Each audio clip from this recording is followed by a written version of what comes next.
Does this concern go to the 26,000 veterans who would be covered by Medicaid expansion who aren't eligible for VA services? They are not eligible for VA. Correct. Yeah, no, there's a possibility. Can you get the mic, please? Pardon? Can you step over the mic, please? Oh, I'm sorry. Please, thank you. Nobody ever complained about not being able to hear me. I've had people complain about hearing me, but our people who go to Washington regularly to negotiate with the Obama people have discussed whether we are in a position to undertake representation for VA people who aren't being cared for by them. My understanding is that we have had an equivocal answer, but it wasn't no.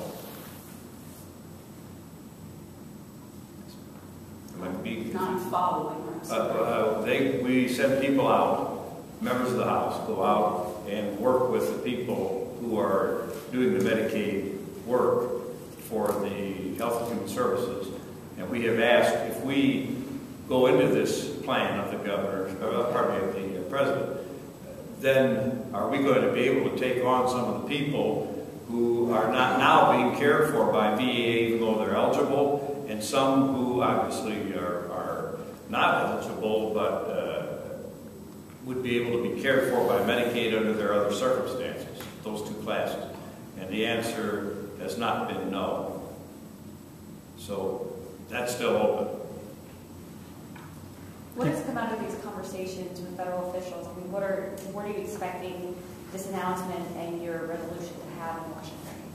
Well, there are a number of things that we hope for. One of them is a recognition that many of those who cared for their comrades in the past, from the Second World War, and from Korea, and from Vietnam, who are no longer in a position to bring that care to their comrades, particularly people who drove those who had to get to VA to be cared for, they drove them there. And I'm talking now about Second World War veterans, of course.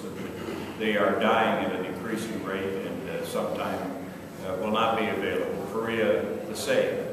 Vietnam, less so, but their ability to help their comrades is becoming more and more limited. And that was a big part of how people got to VA. Their comrades helped them. And at this point, that's diminishing. So we hope that that will be looked at as well by the federal government, which put them in harm's way, in many cases, in Vietnam, particularly by the draft. Mr. Speaker, if I may, please. We also have Representative Terhart here who would like to make one. Yes, good. Thank you, Mr. Speaker. Good afternoon. My name is Lou Terhart. I represent the 30th District. More importantly, I was elected the chairman of the Veterans Caucus of the House. And I'm here today, not so much as a member of the House, but as a Vietnam veteran and member of VFW, to bring out the concerns that are real for another set of Vietnam veterans that are just coming to the fore and can't get help.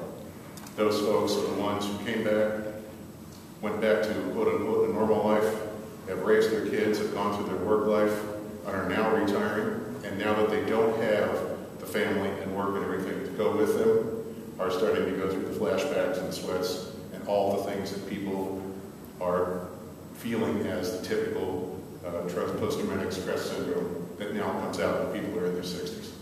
And those folks come to me at the VFW trying to get help. Difficult to do as a state rep. Luckily, I have contacts with my congressional representatives, but that's not the way to get this done.